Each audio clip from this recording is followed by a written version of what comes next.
Welcome to the Partial Historians. We explore all the details of ancient Rome. Everything from political scandals, the love affairs, the battles waged, and when citizens turn against each other. I'm Dr. Rad. And I'm Dr. G. We consider Rome as the Romans saw it, by reading different authors from the ancient past and comparing their stories. Join us as we trace the journey of Rome from the founding of the city.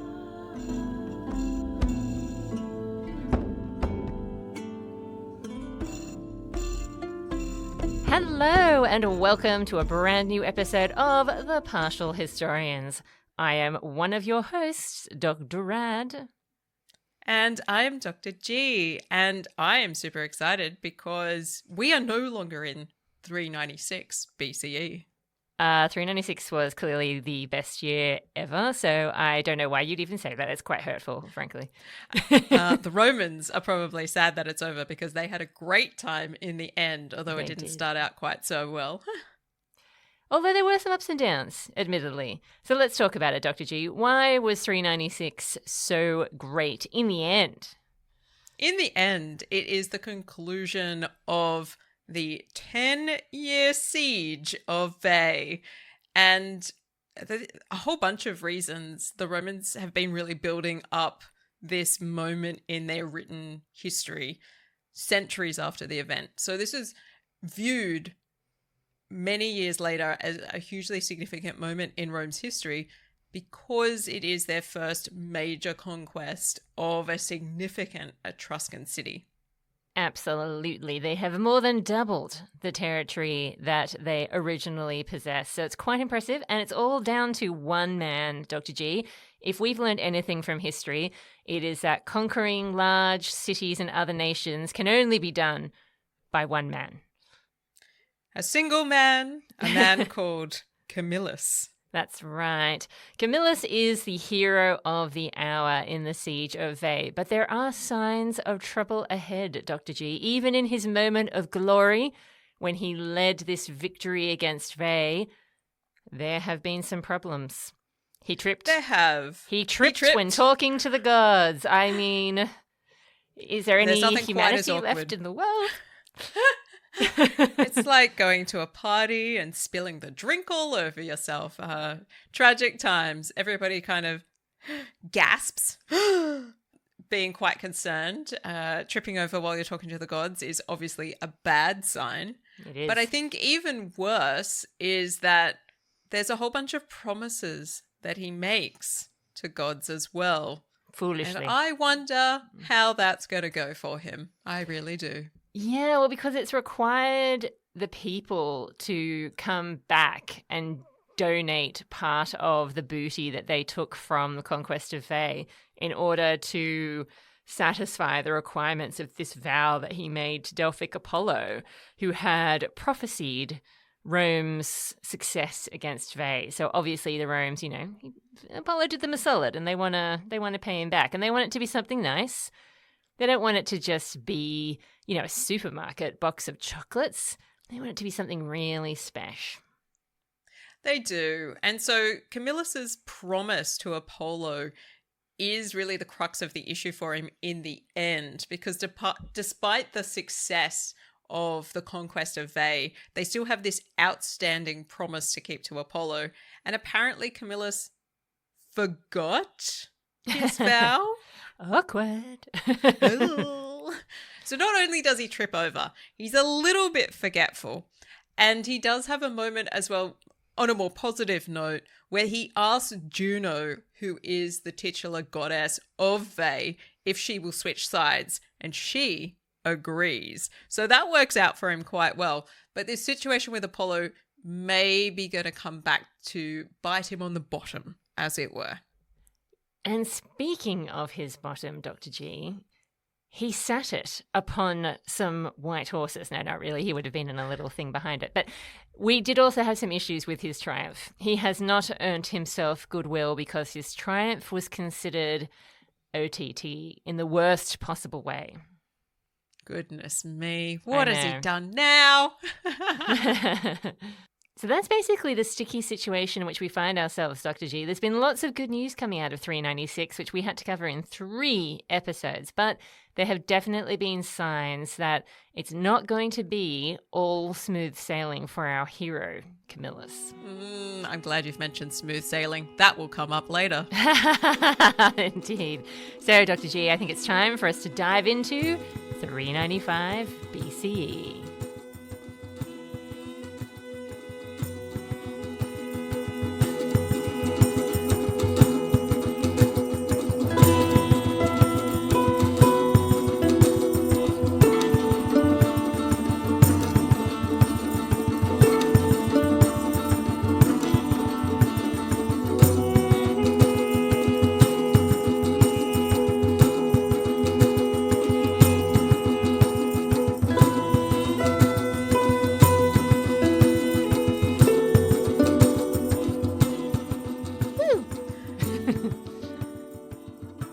All right, it's 395 BCE, Dr. G. And I would like to ask you to take us through the magistrates for the first time in a while. Oh, goodness me. I'm not even used to this job anymore. Okay. Everybody, bear with me while I butcher some Latin for you. We have 6 military tribunes with consular power for the year of 395. Now, they're all patrician. So, way to return to form, Rome. We have Publius Cornelius Cossus, first time in the role. Mm-hmm. Publius Cornelius Scipio, first time in the role. Mm-hmm. Caeso Fabius Ambustus. Now, he has been a military tribune before in 404 and 401, so he's got a little bit more experience. Yep. We then have Lucius Furius Medulinus. Another Furii enters the fold. Now, he was also previously consul, so he's had the top-notch job in 413 and 409, but he's also been a pretty regular military tribune with consular power as well. 407, 405, 398, 397. So probably the most experienced of the bunch this time round, our Furii. Then we have Quintus Servilius Fidinus, also previously military tribune with consular power in 402 and 398. So Medulinus and Fidinus have served together before. Maybe they're friends, maybe they're rivals. And Marcus Valerius Lactucinus Maximus. He was also previously military tribune with consular power in 398. So we have a full complement, if you like, of military tribunes. There's a whole stack of them this year. And you think to yourself, you guys have just won a siege. Do you really have so many problems on so many other fronts that you need so many military folk? But I guess we'll find out. I'm looking forward to what Livy might have to say about this year. And I also have the name of 3 tribunes of the plebs. Yes, finally. It's been too long. Fine. Somebody's got to stand up for the common man. Let it be the tribune of the plebs. So in this role, we have a guy called Titus Sicinius, another man called Quintus Pomponius, and finally Aulus Verginius. I too have these names, Dr. Jean. I'm very excited about it. I'm looking forward to learning what's going on because, as per usual for me at the moment, I have few sources that will give me a breakdown of what's going on analytically for this time period. So I'm going to sweep you away with other details instead at some point in this episode. You always do, Dr. G. Phew. Well, okay, so let me set the scene a little bit. Now, I have mentioned previously that for Livy, Camillus is obviously a huge focal point to the extent that academics think he might have actually structured his first 10 books around Camillus's appearance. As in, not the way that he looked, but like when he shows up in the history. Don't be like that. Livia Although was I'm like, sure Camillus he's hot. was a buff dude. He needs a tribute. Now, Veii being captured is obviously a very big moment, as we have been saying in Rome's history. But there's something else that now lies ahead, and it's very difficult for Livy to pretend that that is not on the horizon, Dr. G. So I'm going to have to spoil it, even though I think I've mentioned it about 100 times already. Whilst Rome has managed to conquer Veii, it is only years away from being conquered itself. Oh no, the spoilers. I know, but I can't help it because that is seemingly what Livy is now building to. So he's gotten this major situation with Camillus done and dusted, and he's like, okay, on to the next disaster. Yeah, pretty much. He's obviously got details in the annalist histories and records that came before him. He's probably got some dates like when colonies were founded. He's probably got some details about when military campaigns were happening for Rome, maybe some legal details. But as we always say, when it's this early on in Rome's history, he's still trying to figure out how it all fits together. And so we have to kind of be aware that this is what he's thinking about when he's constructing the history that he's writing. Definitely. So Livy is operating from the shoulders of giants, as far as he is concerned, to write his own history. And this means that he has to navigate the tricky waters of whatever the sources that we don't have privy to, but he did have left behind. Now, you asked, Dr. G, why so many military tribunes? Well, obviously, it's because you want to have military tribunes because you want to dangle that carrot always in front of the plebs. You could maybe get a magistrate. Maybe you could. Keep working towards it. Just keep swimming. And so I think it's rarely is it rude. the case. I mean, if you wanted to give people that sense that it's possible, surely just have at least one plebeian in there each year. Never. I would rather die than see their grubby little paws sully the office of the chief magistracy. I think this leads us deeper into the thorny problem of what does it mean to be an elite Roman in this very particular period of Roman Republic. So we could say that we've just left the really early Republic and we've started to step into what will be known as the Middle Republic. But it's a little bit hazy as to what is going on and where all of these very privileged elite patrician people are coming from. And Rome has a whole history of bringing in new people all the time and being quite accommodating, really, for people right from the point of Romulus saying this is a city of asylum, essentially. So we do have a lot of spread outness of where family lines seem to come from in Rome. And obviously, Rome emerging as a republic, those early patrician families get to say that they're Roman, but obviously they have to have come from somewhere else because Rome didn't exist before. So exactly. This whole idea of who counts as the highly privileged here and who does not is the sort of thing that has framed our understanding of the struggle of the orders, but does become an ongoing issue for how we understand Roman power, because it seems pretty clear from our source material that there is this simplistic division being offered to us when actually the nature of family life and who gets to progress into politics is far more complicated, as would make sense for the fact that Rome is an expanding power that's open to absorbing people into it and also encouraging foreigners to come and stay.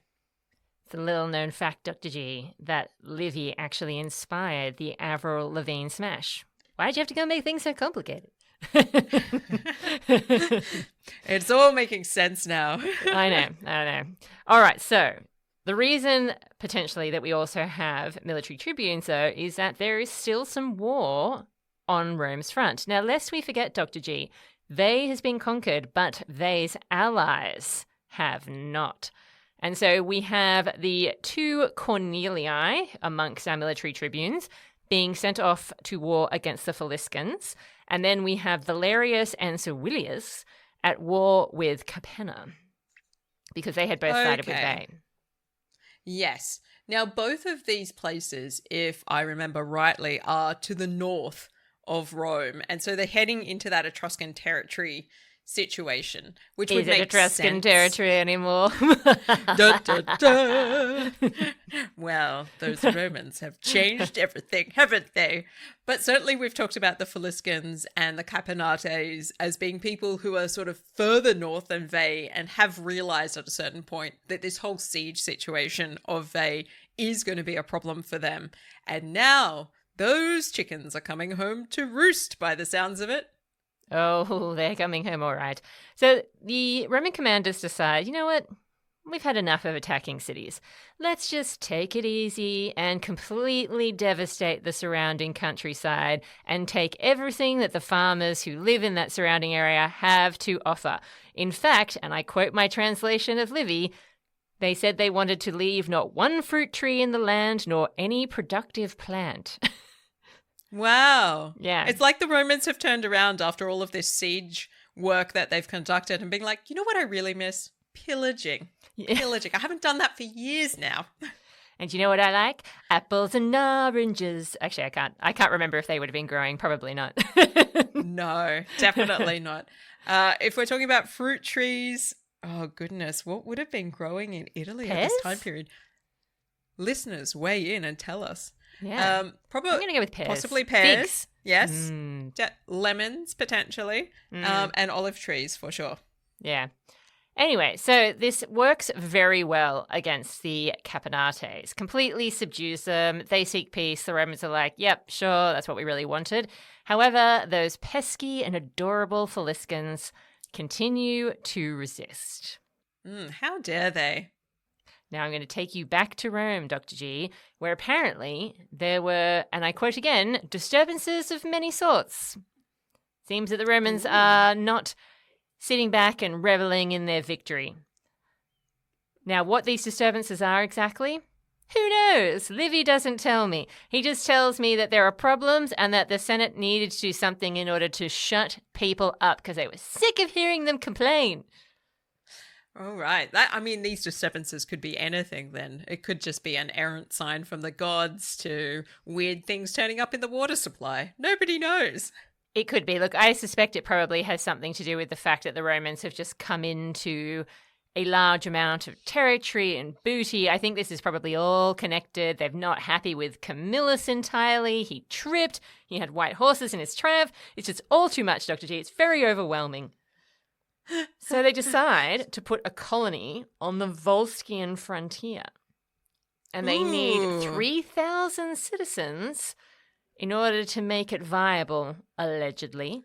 And so they set up a board of 3 to decide how this is going to play out. And they determined that anybody who goes to this new colony would be given 3 jugera and 7/12 in terms of their land, which I believe...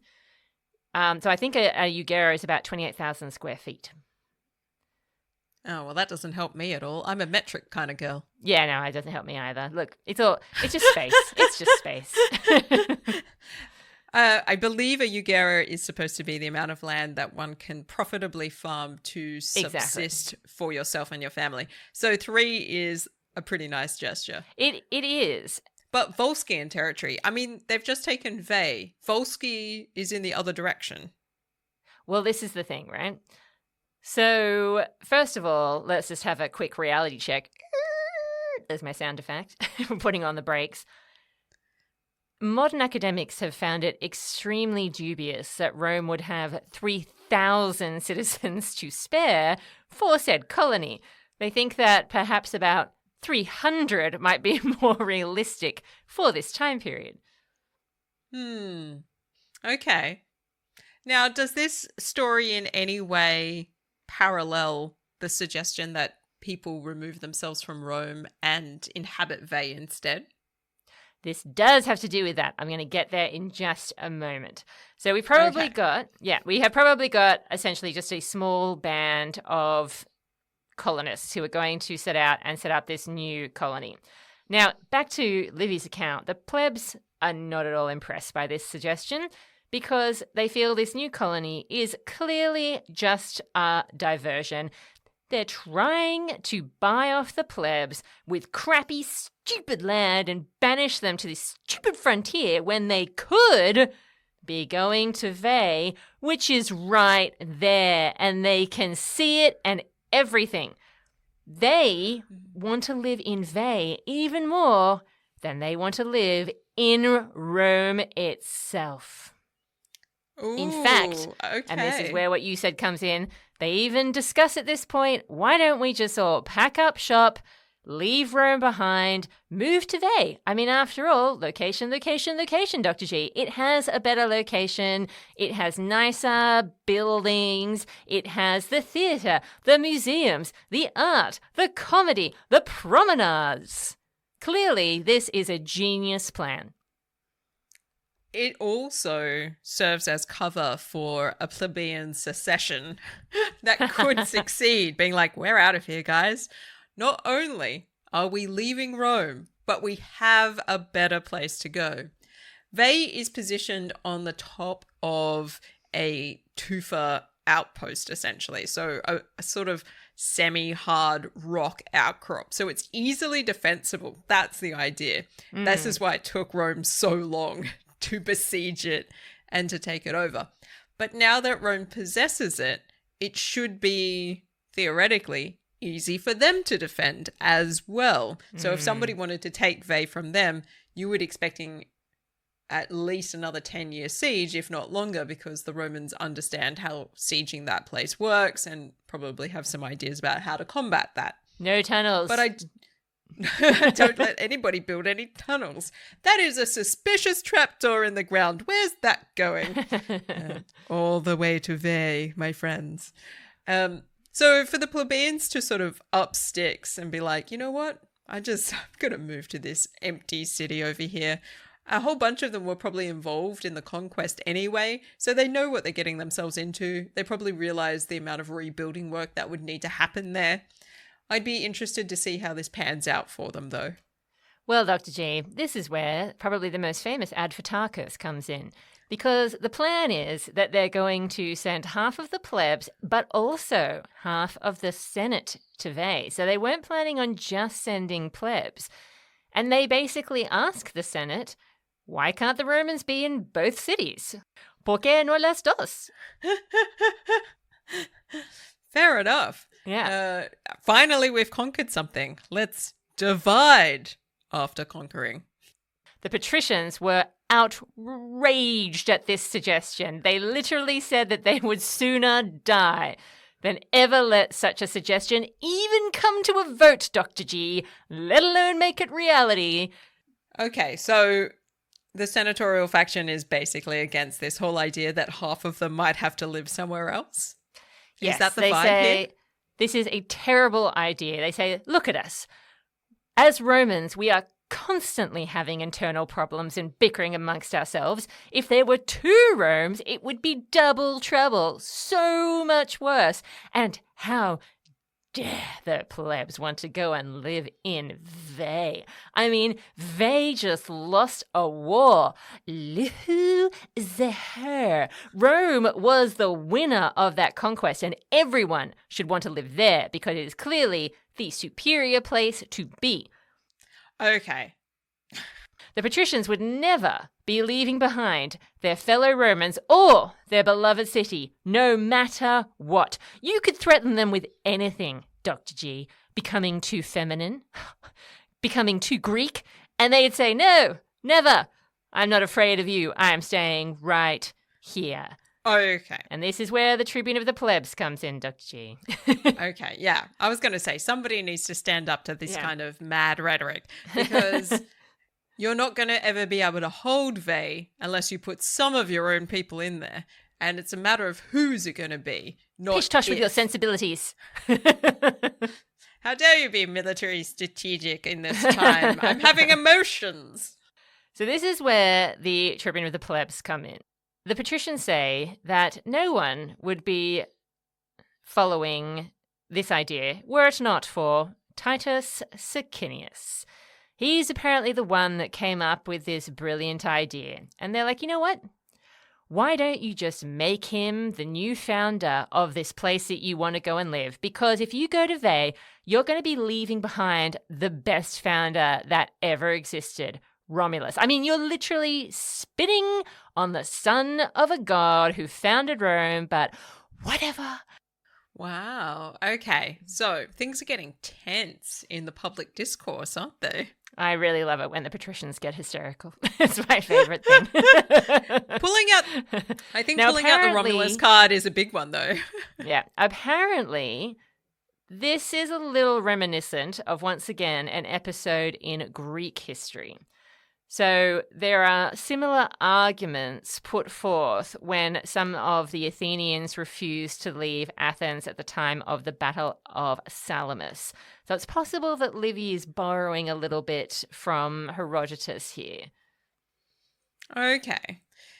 Now that is interesting, because if Livy is borrowing from Herodotus, then also Livy must be aware of the level to which the Athenians engaged in a colonization process across the Mediterranean.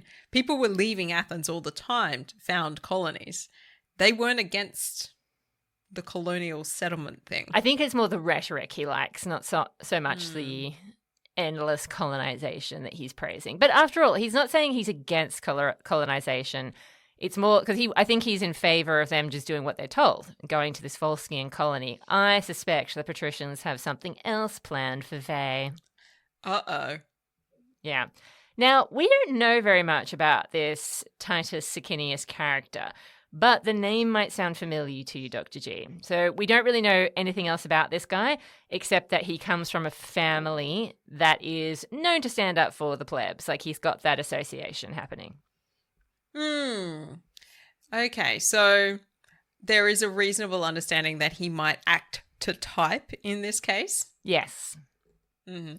Now, this debate led to some absolutely disgusting accusations, Dr. G, that the Senate/patricians, it's never clear who Livy is exactly talking about, had once again perhaps persuaded some of the tribunes of the plebs to side with them on this whole Veii colony idea. Oh no, stop it. Every time I think that we've got the plebs like lined up and finally something's going to happen, they get undermined by the patricians. Yeah, so the plebs are clearly intending to fight hard for this idea. They are heading down the path of starting a violent riot, but they are prevented from doing so because the senators have an ingenious way of handling it, much like handling a difficult toddler who's having a complete and utter meltdown. So whenever it looks like, during the debate, violence is about to kick off, they say to the people, "Go on! Beat me! Kick me! Attack me! Huh! That's what you want, isn't it? You want to see these distinguished silver foxes with all their blue blood splattered everywhere. You want to see people with amazing political experience who've been decorated with many honors disgraced by their fellow citizens." And this makes the plebeians think twice and decide not to attack. Wow. Okay. Yeah. And that's all it takes? Yeah. You never want to see me bleed. Now, Camillus, he resurges in my narrative here. He is constantly ticking off the people. Just nag, nag, nag, Dr. G. He is disgusted by the fact that they are so caught up in other concerns and do not seem to realize that they have yet to make the contributions that have been asked of them for the gift to Apollo. Tick-tock, Dr. G, tick-tock. Well, yeah, you can't keep a god waiting. That's gonna turn out badly in the end, I would think.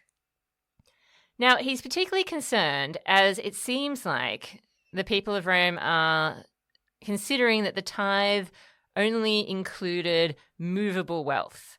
However, he's like, I don't know, maybe it should also include Veii. I mean, like the actual land. This is part of the parcel after all. This is what people are fighting about. The Senate have no idea, so they ask the pontiffs to weigh in. And they go in and they have a meeting with Camillus, they have a sit down, they have a chat. They then decide that as Camillus made the vow before he won the victory and before the Romans were in control of the land, it also has to be included in the tithe, 1/10. What? I know. Okay, so interjection. Plutarch, Life of Camillus. I do have some source material on this. Okay. Not a lot, admittedly. I had no idea that they were going to try and include 1/10 of the land taking. It's all going to be counted. Yeah, look, people do turn against him. That seems pretty clear. So part of the issue is related to what is known as the 10th of the spolia. Mm-hmm. So anytime that they take something, if a promise has been made to a god, there's a specific percentage that needs to be handed over as part of this. And in this case, it's understood that Apollo deserves 1/10 of the spoils taken of Veii. Now, Plutarch doesn't specify one way or the other whether this includes land. It doesn't seem like the pontiffs get involved at all. But the problem is that everybody has already taken their portion of the booty and also possibly already spent it. Wow, that's quick. Not everybody is a rich patrician with a lot of wealth on hand. Some people make their living when they're on campaign. As citizen soldiers, this makes sense. If you're not harvesting your own crop because you've been called away to a campaign instead, then the booty is really your payment. Rome doesn't have a standing army at this point in its history. And as we've learnt just very recently, in terms of the siege of Veii, we get the first inkling that they might have given a payment for some of the soldiers to stay the winter in location. And even that's contested. So the idea is that you have to win because that's how you make the money in order to allow you to keep living your life. Because if you haven't been there for the harvest, you haven't been able to do that work, and it's had to be delegated to other people in your family who haven't been on campaign. So that workload is a problem. And so the booty is crucial for your life in terms of how you do business and do merchant selly type buying type things, trade, whatever. So the fact that they had their booty and their booty is now gone is perhaps not a surprise. The problem is that now they've been told after the fact that 1/10 of all of it needs to be given over for this promise to Apollo, which Camillus apparently forgot. And people are angry about this because it's not going to be the booty that they have to give over. That 10th is going to have to come out of their own savings, whatever they have, in order to fulfill this promise, because they weren't told about it at the time and they can't get out of it now because the gods are unhappy. Camillus really should start writing things down. Well, yeah, Camillus, what's your strategy? You're going to keep a diary? What they decide is that money needs to be taken out of the treasury. The military tribunes with consular power are told to go and buy some gold with this. However, there is not enough gold to be had. And so, Dr. G, hold on to your hat. The matrons decide that they're going to personally intervene. I don't know how long it's been since we mentioned a woman, but they're entering our narrative right now. Matrons meet privately. So these would be married Roman ladies, and they voluntarily decide that they're going to bring in all of their jewelry and donate this so that enough gold can be had for their super special gift to Delphic Apollo. Yes, now this is an amazing moment in Roman history, and I don't want to overstate how amazing it is, but it's pretty amazing that something like this is being mentioned at this point in the Republic. So Plutarch has this idea as well, and it talks about how there's a scarcity of gold in the city. The women, on their own determination, come forward and give their gold ornaments to get the gold weight up to where it needs to be in order to function as a 10% tithe to Apollo. And this is incredible to me for a number of reasons. One, because it serves as an early mirror, if you like, to something that happens in the Punic Wars. I was going to say, it does give me flashbacks or flash forwards. I don't know how you describe that. Yeah, I think Livy is maybe offering something here that serves as a bit of a contrast / compare with what happens in around about 215 BCE. Not to spoil things for people because it's going to take us another 10 years to get there. But they do bring in what is called a sumptuary law during the Punic Wars, the Lex Oppia, which is basically restricting the wealth of women and their display of it because they are in a military and fiscal crisis because of the ongoing Punic War. And that is then mirrored, compare, contrast to then what happens in the Civil War triumviral period in 42, when the Romans do try to impose a tax directly on women to try and fund some of the insane warfare that is going on. They've taxed everybody else. No taxation without representation, buddy boy.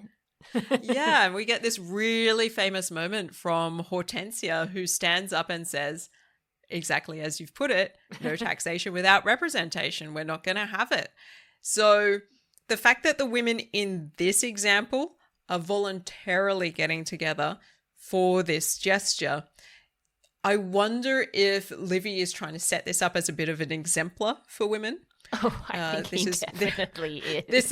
This is maybe how you're supposed to do it. Rather than waiting to get taxed or to complain about getting taxed, why don't you do your civic duty and come together and volunteer to hand over all of your jewelry like women in 395 BCE. Thank you very much.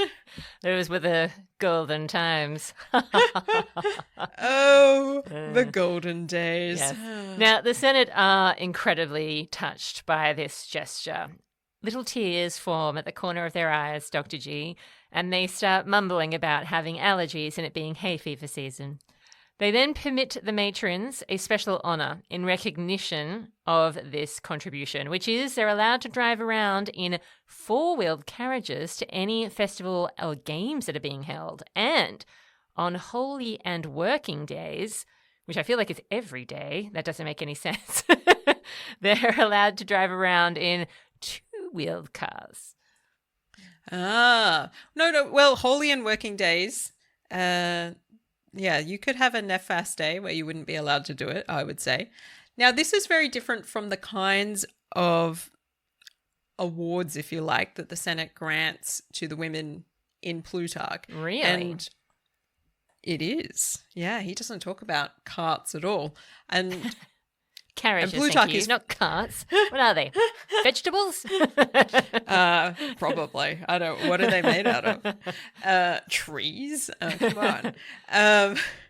So Plutarch is writing hundreds of years after Livy, so we might want to dismiss his claims as being maybe a little bit more far-fetched. But it is interesting what he does say, is that these women are rewarded by the Senate, that when they die, that they can have a suitable eulogy spoken over them in the same way that men can.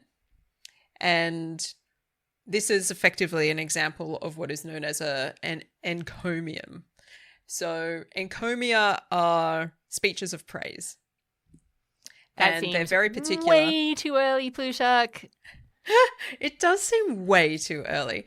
And I was also looking into it, being like, when do we have some really solid examples of women being commemorated and praised in really formal speeches that we could understand as encomia? Yeah. And there is one from this period. Really? But it is in Greek. And it's an encomium to Helen of Troy. Oh, so that doesn't count. we're talking about very different categories of women at that point, because Helen of Troy, as we know, was the face that launched 1,000 ships, and she might not even been real. Yeah. Oh well, you'd have to ask Herodotus about that, because he's pretty sure she went to Egypt. But Gorgias, the guy that writes this encomium to Helen, he's actually a native of Sicily. So he's not that far, like he's part of the Greek world. He's definitely in Magna Graecia, but he is also in Italy in that broader sense. So it's not completely impossible that as early as this time period, we have women who are granted the honor of being commemorated with encomia, but Plutarch's distance from the fact kind of raises the question, I think, a little bit. But anyway, I thought this was interesting enough to follow up on because I was really? This early? I was like, fascinating. But the carriages make far more sense. Sorry. Well, the carriages make far more sense, I would say. Yeah, see, I just don't know that we have even had that many examples for men. You know, where like it's specifically recorded that kind of public speech is given for a man, let alone a woman. Well, the implication in Plutarch is that it was usual for elite men to receive this kind of honor upon their death. Sure, from in the empire. Yeah. And I think this is where we can start to sort of build a case that like maybe Plutarch is retrojecting just like way too much here. Yeah. And the idea that it would have been unusual in his time period for women to receive this kind of honor gives you a sense of just how long it takes for women to get any sort of respectable foothold in public society in terms of the Roman history across the board, even when we get into the empire. All right, well, nonetheless, Dr. G, however it happens, whether there are nameless matrons involved or not, the gold is finally collected up and they have it made into a beautiful golden bowl to give to Apollo. However, now that the vow has been taken care of and Camillus is dabbing the sweat from his brow, the tribunes of the plebs enter the scene once more to stir up trouble. They want to make the plebeians absolutely furious with the patricians, but especially with Camillus. They accuse him of basically having given them absolutely nothing. Thanks a lot, Camillus. Everything that you won at Veii has gone to either the state treasury or the gods. Blah! That's what we think of you. Where's our cut? Huh? We've supported this venture for the last 10 years. What are you playing at? It is a grave accusation. Any patricians, well, which I'm presuming are patricians, to be honest, he says leaders, that were not there at this particular meeting were trashed. The tribunes of the plebs and the plebeians join in, bitching behind their back. But if you were there, they attacked you right to your face. However, that means that you were able to defend yourself. And if once they started doing that, once again, they use that same sort of strategy. It basically shut the plebeians right up because they were embarrassed for making these accusations against such eminent, amazing, outstanding people as the patricians. I mean, they're really tremendous. You know, they're really tremendous. Absolutely outstanding. I love it. I do like the idea that the patricians are like these kind of like legendary mythic creatures and the plebeians are sort of going up to them and sort of poking them with a stick from behind being like, is it moving? Is it alive? Can I insult it now? And then when it turns around, they're like, ah! Run away again. It does seem like that. It makes the plebeians seem completely ludicrous, which I think is Livy's intent.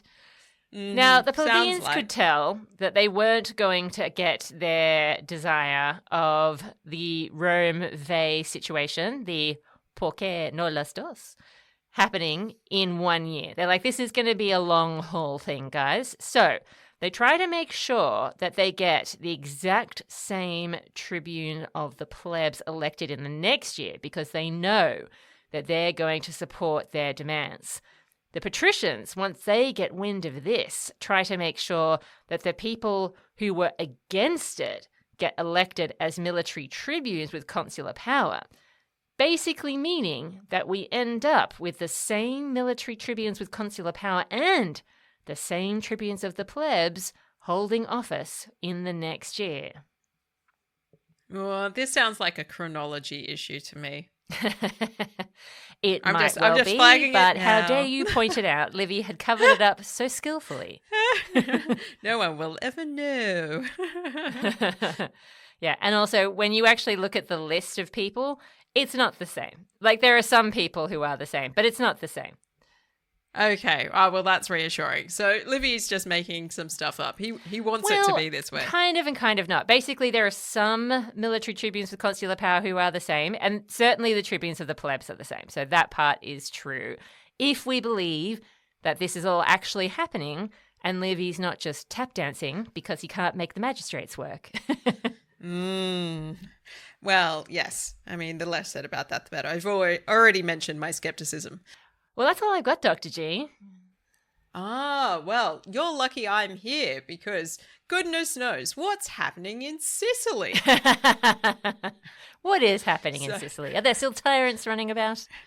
Oh, yes. Things are chaotic. So Diodorus Siculus manages to get every single name of the military tribune correct to the degree that he has 6 names and they can be allocated out to 6 individuals differently. Amazing. He doesn't have the full names of anybody, but he's got some names and they all kind of work. But the situation in Sicily is heating up. So the Carthaginians have decided that they're going to launch their attack. Very exciting. They're bringing troops with them from Libya and Sardinia. So they're coming in a kind of like 2 different directions down to Sicily. A pincer movement. I know, with boats. I'm not sure if it works the same for islands, but I guess we're about to find out. And apparently also some folk from Italy, from the mainland, who Diodorus Siculus describes as barbarians. Italian barbarians. So goodness knows what's happening in the south of Italy right now. I feel for them. I'm pretty sure they're not barbarians, but they have been labeled as such. So the Carthaginian forces are being led by a guy called Magon. And he is rivaling off against the tyrant of Syracuse, essentially, a guy called Dionysius, who we've talked a little bit about before. Yeah. So these two are it's all coming into a kind of a crescendo of a lot of warships. Definitely battle is going to take place. The Carthaginians start to storm the interior of Sicily. So they make landfall. They start to get in there. They're gathering disaffected Sicilians along the way because not everybody's excited to have a tyrant ruling over them. Goodness knows why. There's no accounting for taste. But then it just depends. But they get to a place called Agirus. And Agirus is the linchpin in all of this. So Agirus is both the name of a place, the name of the guy who's in charge of the place, and that makes you suspicious as well. I'm like, Agirus, leading Agirus with the Agirians. But anyway, this guy seems to be very powerful, and he and Dionysius get together and they agree that they will repel the Carthaginians as a united force. Okay. So it's kind of like 2 tyrants are now getting together here in Sicily to repel the Carthaginians. And it works, partly because Magon's forces are so stretched. So the Carthaginians have not only had to sail all this way to get to this island, but not everybody is happy to see them. So everything is a hostile situation of a moving battle line and also logistics and supplies. So the further they get into the interior of Sicily, the harder it's going to become. And so by the time they get to this Agirus, where Dionysius and this leader have made a pact to deal with the Carthaginians, the forces are so stretched that they just can't handle it anymore. So deep in hostile territory, the Carthaginians decide that it's not going their way. They're lacking supplies. They're at a complete disadvantage in terms of the terrain. And they sue for peace. And so this is a sort of a tricky year for the Carthaginians because they Yeah. started out being like so bold, being like, we've got this, we're pulling forces from everywhere, we're so well organized, and they really couldn't do it in the end. So this is great for Dionysius. He is able to take possession of more cities in Sicily as a result, and he's also got a new ally on the island as well. So it is a bit of an issue. Now, Diodorus Siculus is also totally across everything that is happening for the Romans, and he has a single sentence for them, which is, such was the state of affairs in Sicily, and in Italy, the Romans pillaged the city of Faliscusa and the tribe of the Falisci. Aha. That's all he's got to say. Well, he's pretty on the money, I suppose. You just left out all the interesting internal slappy fighting that's going on. Yeah, just minor details are missing, that's all. But exactly. Clearly. So Diodorus Siculus giving us this really in-depth history of Sicily is going to become more and more useful as Rome's influence starts to expand. Absolutely. He also spends a lot of time talking about Greek history, which I am tending not to focus on right now, but that might become interesting as well at some point. And when I think it is, I'll start to bring that in as well. But yes, I have very little Roman history to share, sadly. But things progressing in Sicily, the Carthaginians, the people of Sicily, it's all happening. Sardinia's involved, and those Italian barbarians, whoever they are. I'm going to imagine that they're Samnites or Oscans or somebody like that. Yeah, I feel like, anybody in the south, I suppose, could be classified in this probably not the group. Samnites. All right, Dr. G, that means it is time for the partial pick.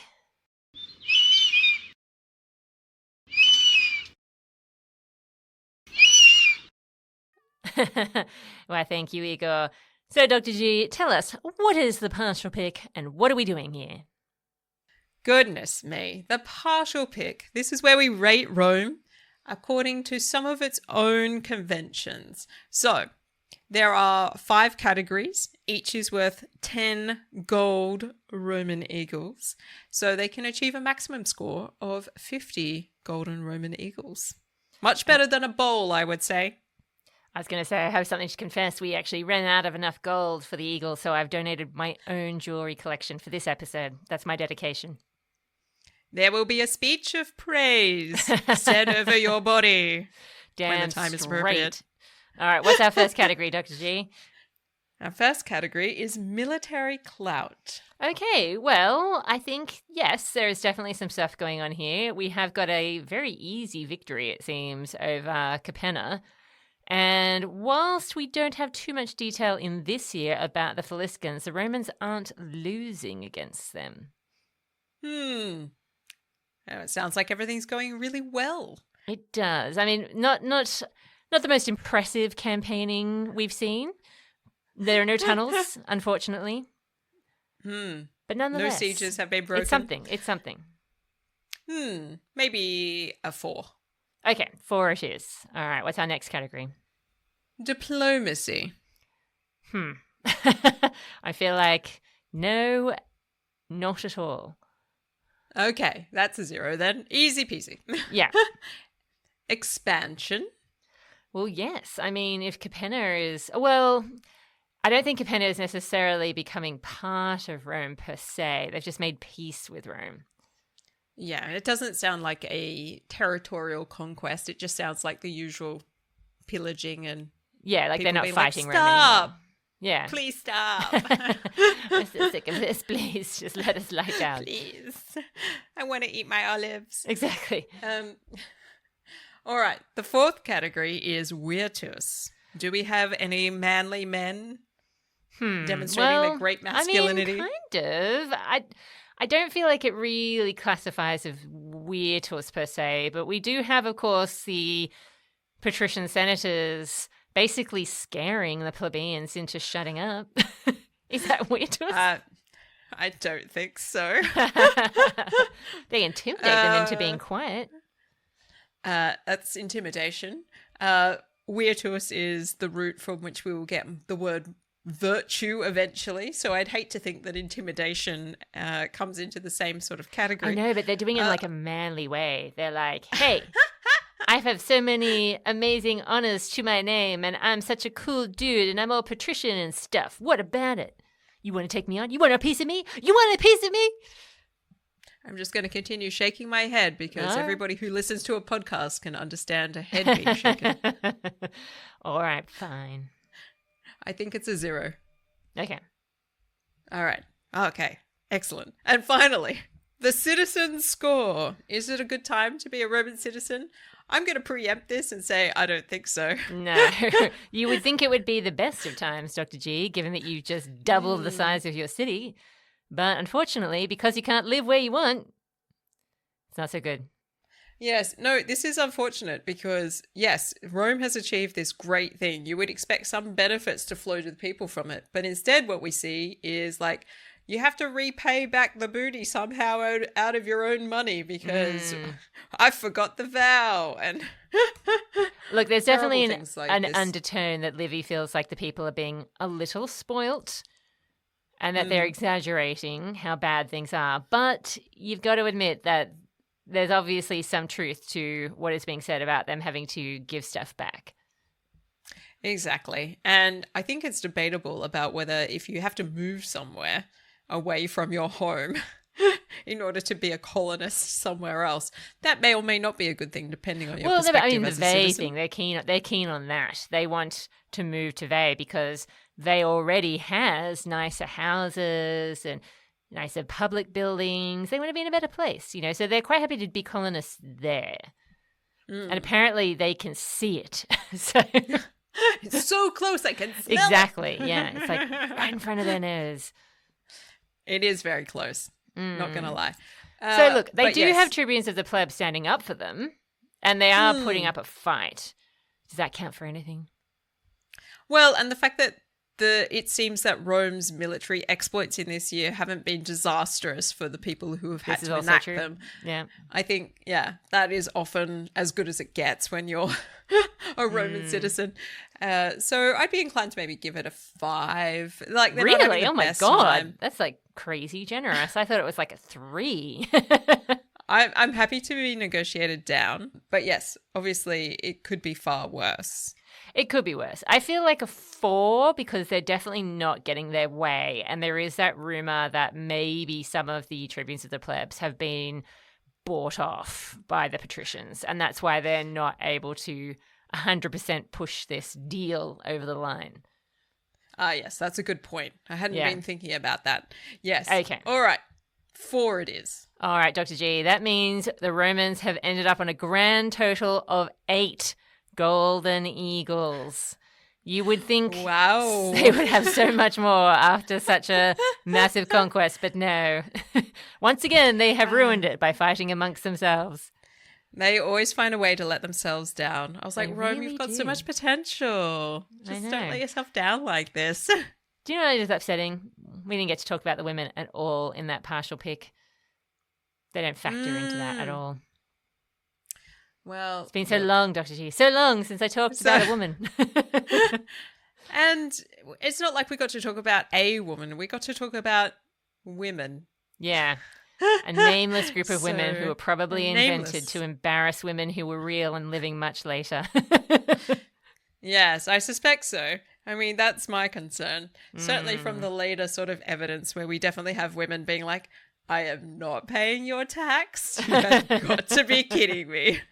And you're like, dear. that sounds more historically accurate. All right, Dr. G. Well, I think we better leave Rome there, reveling in its measly 8 golden eagles. But in good news, it means my jewelry collection is somewhat restored. Oh.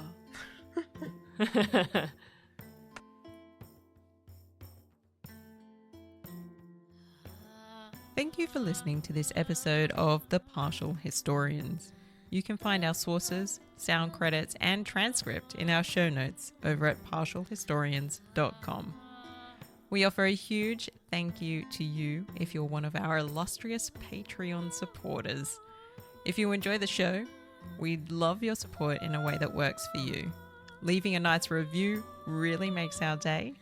We're on Ko-Fi for one-off or ongoing donations, or Patreon, of course. Our latest book, Your Cheeky Guide to the Roman Empire, is published through Ulysses Press. It is full of stories that the Romans probably don't want you to know about them. This book is packed with some of our favourite tales of the colourful history of ancient Rome. Treat yourself, or an open-minded friend, to Rome's glories, embarrassments, and most salacious claims with Your Cheeky Guide to the Roman Empire.